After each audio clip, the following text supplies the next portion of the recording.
다음 날 저녁 램프에 막 불을 붙였을 때였다. 드로셀마이어 대부는 정말로 다시 찾아와서 이야기를 계속해서 들려주었다. 드로셀마이어와 궁중 점성술사는 벌써 15년 동안이나 헤매고 돌아다녔지만 크라카투 코드를 찾아낼 길이 없었어. 길을 떠난 두 사람이 어디를 어떻게 돌아다녔는지 또 얼마나 신기하고 기이한 일들을 겪었는지 너희들한테 다 들려주려면 아마 한 달은 걸릴 거다. 그러니 그건 그만두기로 하고 이 얘기부터 시작하기로 하자. 몹시 낙담해 있던 드로셀마이어는 결국 사랑하는 고향 뉘른베르크를 가슴에 사무칠 정도로 그리워하게 되었단다. 어느 날 커다란 숲속에서 길동무와 함께 파이프 담배를 피워 물고 있었는데 고향에 대한 그리움이 그 어느 때보다도 크게 사무쳐 왔지. 오, 아름답고 아름다운 내 고향, 뉘른베르크, 아름다운 그 도시. 그 도시에 아직 가보지 못했다면 런던, 파리, 페트로바라딘으로 수없이 여행을 다녔을지라도 그의 가슴은 아직 닫혀 있다네. 언제나 그 도시를 그리워할지니 오, 뉘른베르크, 아름다운 그 도시, 창문이 달린 어여쁜 집들이 있는 곳. 드로셀마이어가 애타게 한탄하자 궁중 점성술사도 몹시 슬퍼하며 아시아 대륙 사람들이 모두 들을 수 있을 정도로 큰 소리로 목 놓아 울기 시작했어. 마음을 가라앉힌 궁중 점성술사가 눈물을 닦아내고는 말했지.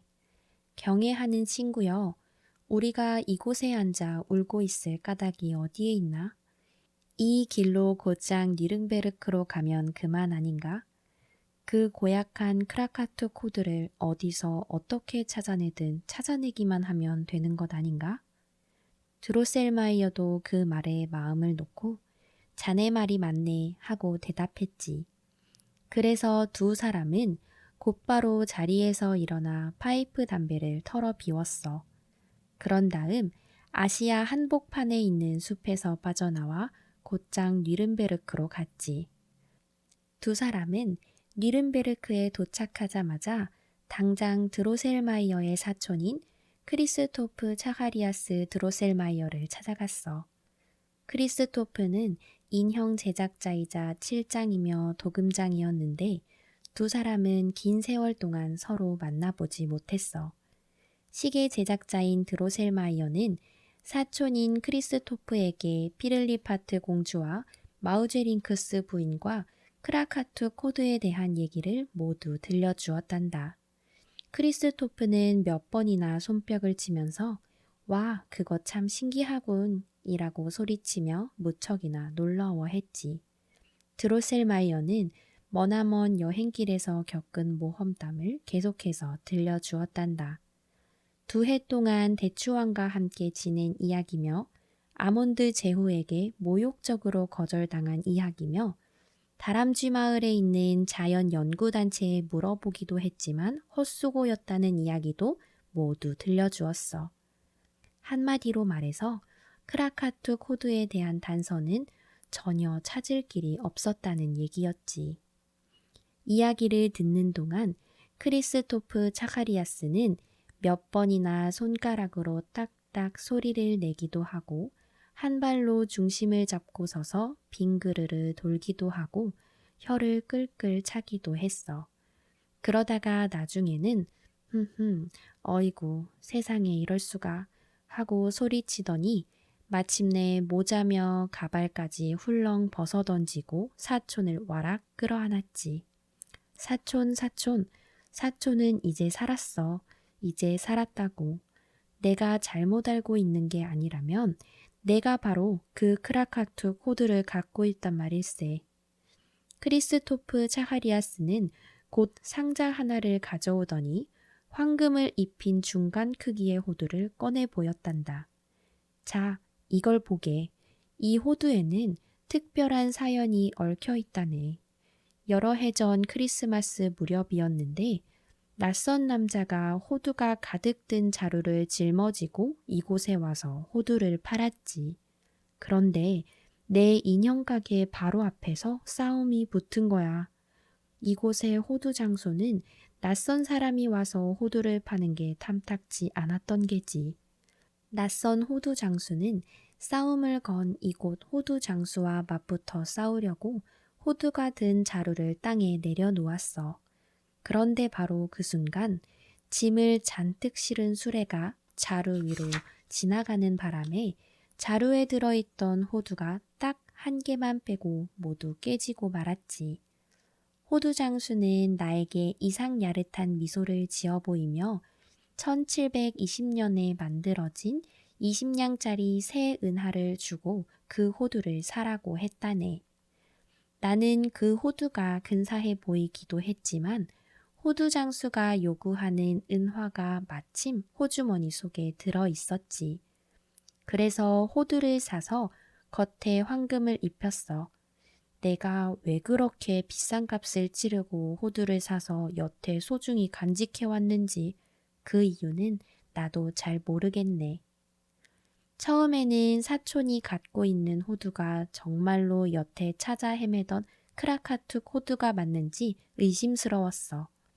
하지만 궁중 점성술사를 데려와 겉에 입힌 황금을 깨끗이 벗겨내자 쓸데없는 걱정이었다는 게 밝혀졌단다. 호두 껍데기에 중국어로 크라카툭이라고 새겨져 있는 것을 보았거든. 두 사람은 크게 기뻐했어. 드로셀마이어의 사촌은 세상에서 가장 운 좋은 사람이 되었지. 은퇴한 다음에도 꽤 많은 연금을 받겠지만 앞으로 도금에 필요한 금을 모두 공짜로 받게 될 거라고 드로셀마이어가 자신했기 때문이야. 드로셀마이어와 궁중 점성술사는 잠잘 때 쓰는 두건을 쓰고 곧 잠자리에 들 생각이었어. 그런데 궁중 점성술사가 이런 말을 꺼냈단다. 이복의 친구, 행운이 한번 찾아들기 시작하면 잇따라 좋은 일이 생기는 법이라네. 우리는 크라카툭 호두뿐만 아니라 공주에게 아름다운 모습을 되찾게 해줄 호두 알맹이를 건네줄 수 있는 젊은이도 찾아냈단 말일세. 바로 자네 사촌의 아들을 말하는 걸세. 지금은 잠을 잘 때가 아니야. 궁중 점성술사는 몹시 흥분해서 말을 이었어. 오늘 밤 당장 그 젊은이의 별점을 쳐봐야겠어. 그런 다음 잘 때 쓰는 두건을 벗고 별을 관측하기 시작했어. 드로셀마이어 사촌의 아들은 잘생기고 다정다감한 젊은이였단다. 수염을 깎아본 적이 한 번도 없었고 부츠를 신어본 적도 없었어. 어렸을 적에는 크리스마스가 몇 번이나 지나도록 꼭두각시처럼 어딘가 좀 모자라는 아이 같아 보였지만 지금은 어디에서도 그런 모습을 찾아볼 수 없었어. 그게 다 젊은이의 아버지가 애써 가르친 결과였지. 크리스마스가 되면 젊은이는 멋지게 차려입은 모습으로 아버지 가게에서 일을 했어. 금을 댄 멋진 빨간색 외투를 입고 허리춤에는 긴 칼을 찼지. 또 겨드랑이 밑에 모자를 끼고 하나로 묶은 머리채가 달린 멋진 가발을 쓴 모습으로 말이야. 젊은이는 그런 모습으로 서 있다가 친절한 마음씨를 발휘해 가게에 찾아온 어린 소녀들에게 호두를 까주었지. 그래서 다들 그 젊은이를 사랑스러운 호두까기라고 불렀단다. 이튿날 아침 궁중 점성술사는 몹시 감격스러워하는 얼굴로 드러셀마이어의 목을 끌어안고 소리쳤어. 바로 이 젊은이야. 우리가 드디어 찾아낸 거야. 이제 두 가지 사실만 기억하면 되네. 자네는 우선 자네의 훌륭한 조카에게 질긴 목재로 머리채를 만들어 주도록 하게. 그 머리채를 아래턱에 연결해서 턱을 세게 잡아당길 수 있게 말이야. 그리고 또 한 가지 기억할 것은 궁전으로 돌아간 뒤에도 우리가 크라카투 코드를 깨물어 깔 수 있는 젊은이를 함께 데려왔다는 사실을 비밀에 붙여야 한다는 것일세. 우리가 도착하고 나서 한참 뒤에 나타난 것으로 해야 하네. 내가 별점을 쳐보니 몇몇 젊은이들이 호두를 깨다가 실패하고 이만 상하자 왕이 공주한테 아름다운 모습을 되찾아주는 젊은이한테 상으로 공주와 함께 왕국을 물려주겠다고 약속하는 것으로 나와 있다네. 드로셀마이어의 사촌인 인형 제작자는 자기 아들이 피를리파트 공주와 결혼해 나중에 왕이 된다는 말을 듣고 대단히 만족스러워했어. 그래서 두 사람을 믿고 아들을 맡겼지. 모든 희망이 걸린 조카에게 드로셀마이어가 만들어준 머리채는 나무랄 데 없이 훌륭하게 쓰였어. 조카는 무척이나 단단한 복숭아 씨를 손쉽게 깨물어 보여서 그 사실을 증명했지. 드로셀마이어와 궁중 점성술사는 크라카투 코드를 찾아낸 사실을 곧바로 궁정에 알렸어. 그러자 그 소식을 전해 들은 왕도 곧바로 필요한 준비를 갖추게 했지. 두 사람이 공주에게 아름다운 모습을 되찾아줄 호두를 갖고 여행길에서 돌아오자 외모가 번듯한 사람들이 궁전에 꽤 많이 모여 있었어. 자기 이가 튼튼하다고 믿고 공주의 마법을 풀어보겠다고 모인 사람들 중에는 왕자들도 끼어 있었지. 궁전으로 돌아온 두 사람은 공주를 보고 이만저만 놀란 게 아니었어. 작디 작은 손과 발이 달린 자그마한 몸통이 괴상하게 생긴 머리를 겨우 떠받치고 있는 모습이었거든. 안 그래도 못생긴 얼굴이 입과 턱 언저리에 나 있는 하얀 수염 때문에 더 흉해 보였지. 모든 일이 궁중 점성술사의 별점에 나온 대로 이루어졌단다. 풋내기 젊은이들이 부츠 말고 다른 신을 신고 크라카투 코드를 깨보려고 했지만 이와 턱뼈만 다쳤을 뿐 공주에게는 아무런 도움이 되어주지 못했지. 상처 입은 젊은이들은 반쯤 정신을 잃은 채 그곳에 기다리고 있던 치과 의사에게 엎혀 나가면서 그건 정말 단단한 호두였어 하고 한탄할 뿐이었어. 속으로 겁이 난 왕은 결국 공주의 마법을 푸는 젊은이에게 딸과 함께 왕국을 물려주겠다고 약속하기에 이르렀지. 그러자 예의 바르고 온순한 드로셀마이어 가문의 젊은이가 나타나 자기가 한번 해보겠다며 왕에게 허락해달라고 했어. 피를리파트 공주는 젊은 드로셀마이어가 그 어떤 젊은이보다 마음에 들었단다. 공주는 작은 두 손을 가슴에 얹고 땅이 꺼져라 한숨을 내쉬며 혼잣말처럼 중얼거렸지. 아, 저분이 크라카투 코드를 깨물어 까서 내 남편이 된다면 얼마나 좋을까? 젊은 드로셀마이어는 왕과 왕비와 피를리파트 공주에게 공손히 인사한 뒤 의전 대장이 주는 크라카투 코드를 건네받았어.